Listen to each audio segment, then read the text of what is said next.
Hi, welcome back. In this tutorial we're going to carry on with our toms for our Slice Beatbox kit. We're going to look at mapping some of the key parameters on the simpler instrument for each of our toms to the macros here within that nested drum rack that's only for the toms.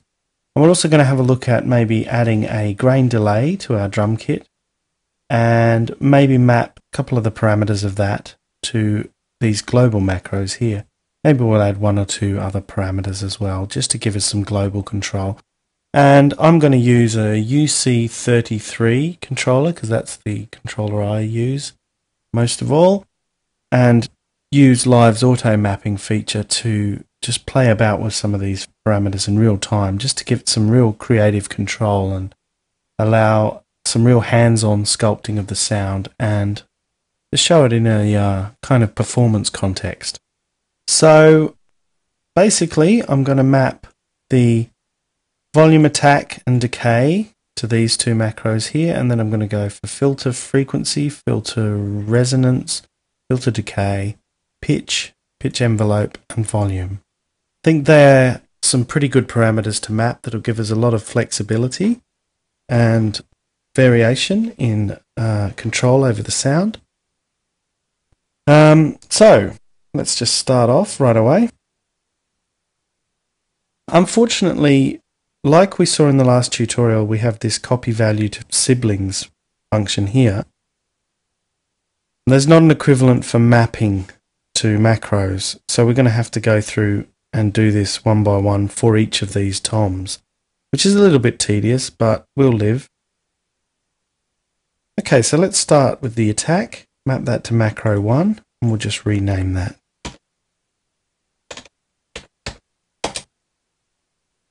And do the same for the mid tom. Map to attack. You see it now says in the menu map to attack. Macro 2 will go for the decay there. So I'm just right clicking on these knobs, or hold control and click if you've only got a one button mouse. Macro 2, and do the same for the high tom. Now you'll have noticed that as I've been doing this, it's resetting the decay to the minimum setting here. And that's because it's taking on whatever setting the macro is already at, which is really quite an irritating feature or maybe bug of Live.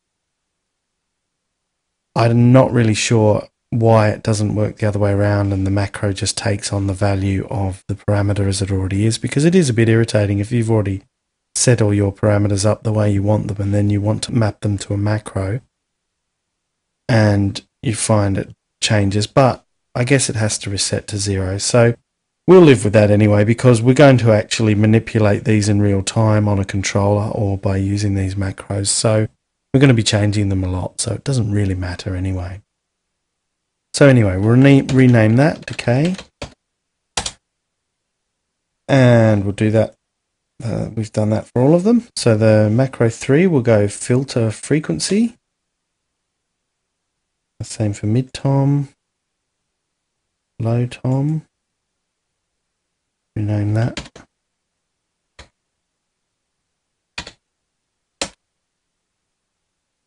In fact, I might just go through and name all these in one go, so that, just to make it that little bit easier to map.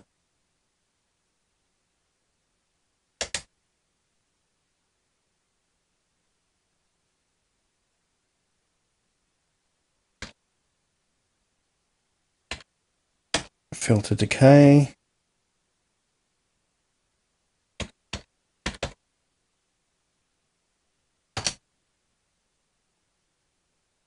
Pitch envelope. And volume. Okay, so filter resonance. Mid tom. High tom. Filter decay. Now, this is something to watch out for. You can see here, switching between these tabs, there's only a very subtle visual clue to let you know which tab you're on. And as we switch between the toms, say for example the volume selected on this one, and then the filter's selected on this one. You kind of really have to be on the ball to notice that straight away. So that's something to really watch out for. You can easily start messing about with the parameters and wonder why it's not doing anything, and then discover you're actually in the wrong tab. So we want to make sure we're on the filter tab, and we'll map that filter decay to filter decay there. Same for the mid tom, filter tab, low tom, filter tab. See, I could have very easily gone for the volume decay then. And we'll go for pitch. So for this one, we're going to use the transpose setting here. Now, we have to, just before we do this, pay attention to what settings they're all on. So that's 5, 9, and 11.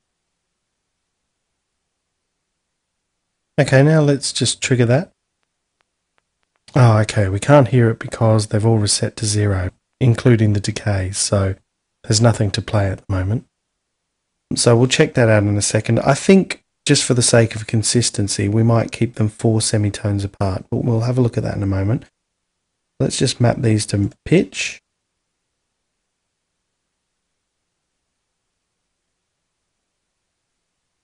Now you'll see all of them got reset to -48 because they're all being reset to 0 here.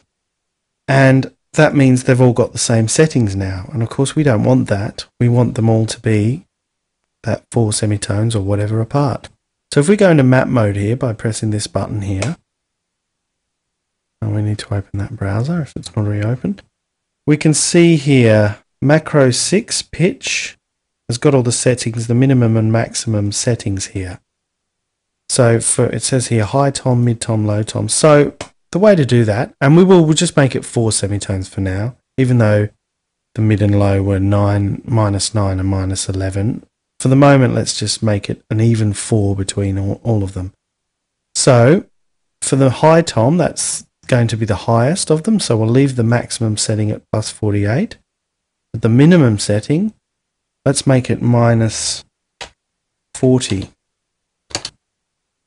Because that's subtracting 2 lots of 4 semitones from it. And for the mid transpose, we'll go -44 to +44, and that keeps it at either end 4 semitones less than the maximum or more than the minimum. And for the low tom, we'll set the maximum to +40. So now that will keep 4 semitones in between each of the toms. And you can see here, if we turn that knob now, I think we have to put it up to around 51 for the high tom to be at -5 where it was. Now if we click the mid tom, you can see it's -9 again. And now -13 for the low tom. So that's basically right. That's what we wanted. There's the right interval in between them now. Now, of course, going all the way up to +48 semitones or -48 might be a bit extreme, really, for a pitch control on the toms. You might not ever find a situation where you want to go that far. So, of course, we could easily go into map mode and change that and just make the maximum a lot less or the minimum a lot more. So, but for now, we'll leave it at that. We're going to have a bit of a play once we get all these mapped and see how we like the sound. So let's get on and map the pitch envelope. This one here. To pitch envelope, mid tom, high tom, and finally the volume. The volume, mid tom, low tom. Now again, you'll notice that goes all the way down to -36. Let's just check what the maximum's doing here. That maximum is +36 as well, which is very loud, really. We probably don't actually want them to go above 0. So let's just set all of these to 0 for the moment. Otherwise you might blow your speakers. Okay, so we'll leave it at -36. That doesn't really matter. That gives us quite a lot of control over how much we turn the volume up or down. But really, you could set that to -12 and have far less control on the knob so that the knob has a much more subtle effect. It's going to have quite an extreme effect at the moment. But we'll leave it for now and we'll see how it goes. We can always come back, press this map mode button again later and change it. So, there we go, they're all mapped. And so let's just trigger this clip. And we can't really hear anything because the decay is all the way down. And so is the filter decay. And the volume is all the way down.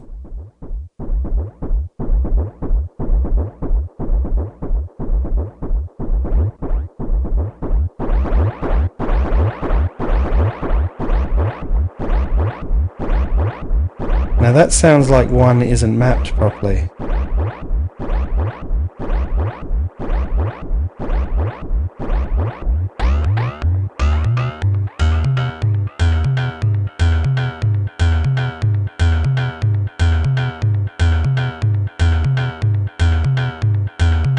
Now if you'll notice here, this decay setting is for some reason mapped to a different setting than everything else. So let's just check that here, map mode. I'm not entirely sure why that's happened.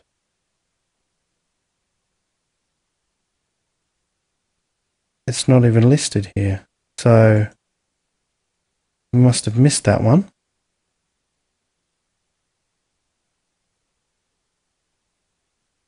Map to filter decay.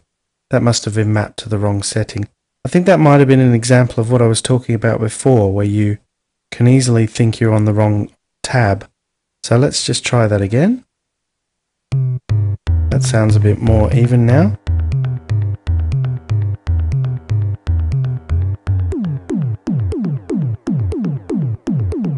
But maybe I'll just turn the delay off for the moment, so we can hear what's going on, or down a bit.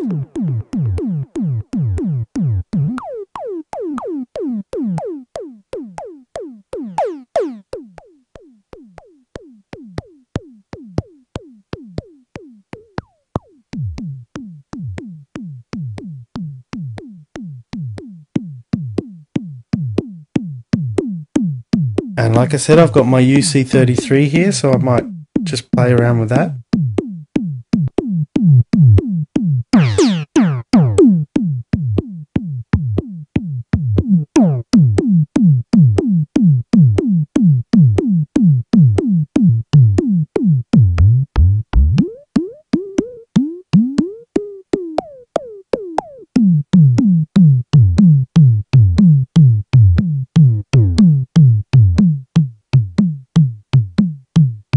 I might turn the delay back up again now. Now what might be a good thing, I think probably when you're playing about with the toms, you might want to actually turn the delay and maybe the reverb up a bit. So maybe for now we'll just map these to a couple of the macros. Go with the first ones for now, or no, we'll keep them on the second ones because we might want something more obvious like the kick on the first ones. So if we just map send C to macro 5, we'll call that tom space reverb, put the space in so it goes on to the next line, and macro 6 will go tom delay.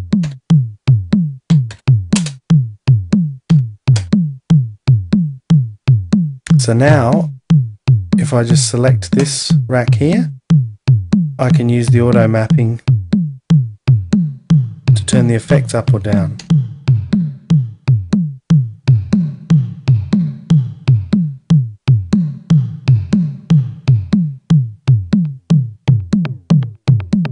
And then if I just want to move back onto changing the actual tom sounds, just select that rack.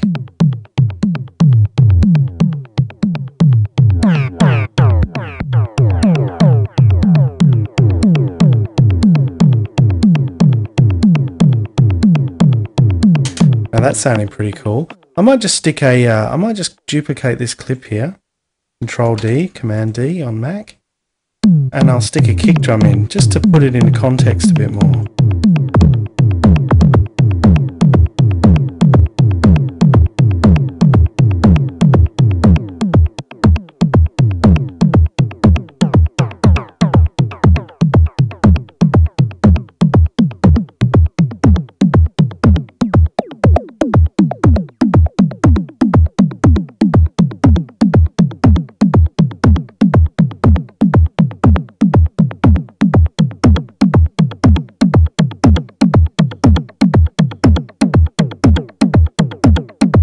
Now I want to turn that delay down, so I just select the main rack.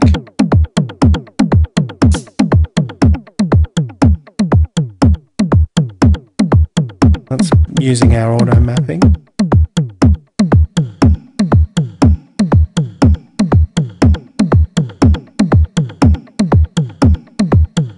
Now I might try a grain delay, because I think a grain delay goes really well with the toms. Go to audio effects, grain delay. We'll just drag one of these presets in, maybe just rubber band, doesn't matter really. I'll set that to sync and maybe stick it on 3 here. Let's just try this.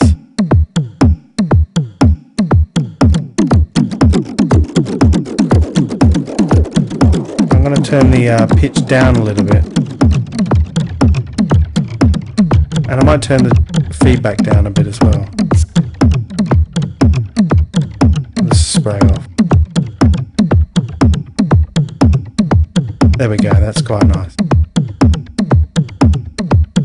Because it's changing the pitch, so it's giving it a nice kind of delay, but the pitch is changing as well. So I might stick that grain delay on one of the macros here as well. So if I stick the actual send to maybe macro 8, and we'll just call that Tom G delay. And so now that's, we can see the blue hands on, so that's selected.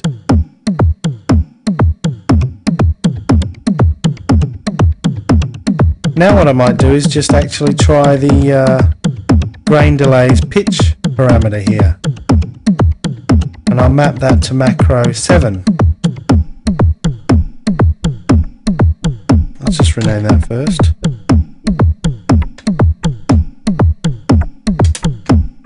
Call it G delay pitch. But that's a bit too extreme. So let's just stop that. Let's go into map mode again.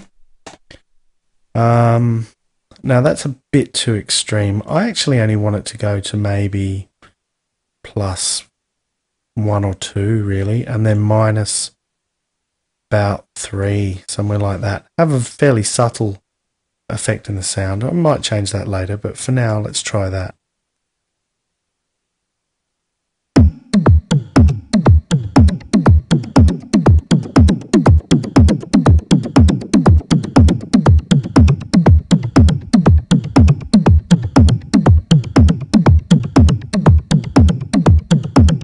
Might try a little bit more.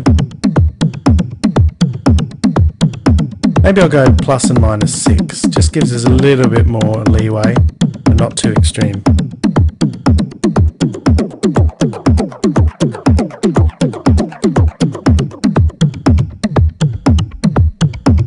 You can see once it gets down low there, because it's a fairly low sound to begin with, it's making it sound a bit too low.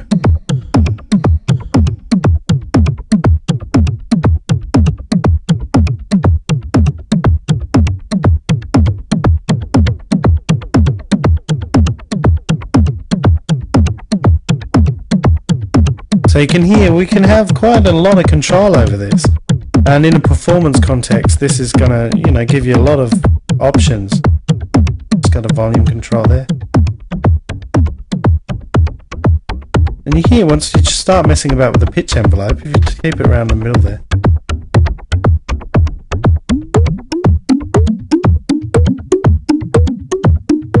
it's almost like having a synthesizer really. I mean, that's basically what it is. It's a drum synth, or a tom synth, if you like, but we've created it ourselves using these very short loops of these samples here.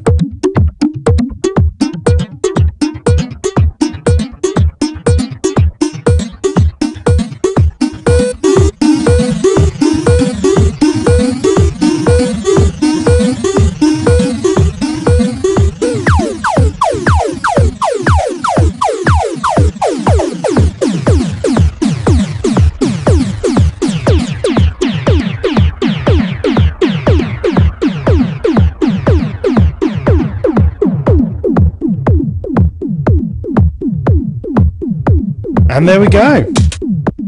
You can see just how powerful that is, and all we've done is really not that much when you break it all down into the simple steps. We've actually done some very simple things. We're just looking at using the simplers as though they're synthesizers, and just by playing with the filters, the loop settings, the envelopes, the transpose settings, you can do quite a lot. And then by mapping some of these functions to the macros, you then have a lot of real-time control over that. So you can make it sound drastically different just by turning a knob. So that's basically a lot to play around with there, and a lot of fun can be had there. Okay, thanks for watching. We'll see you next time.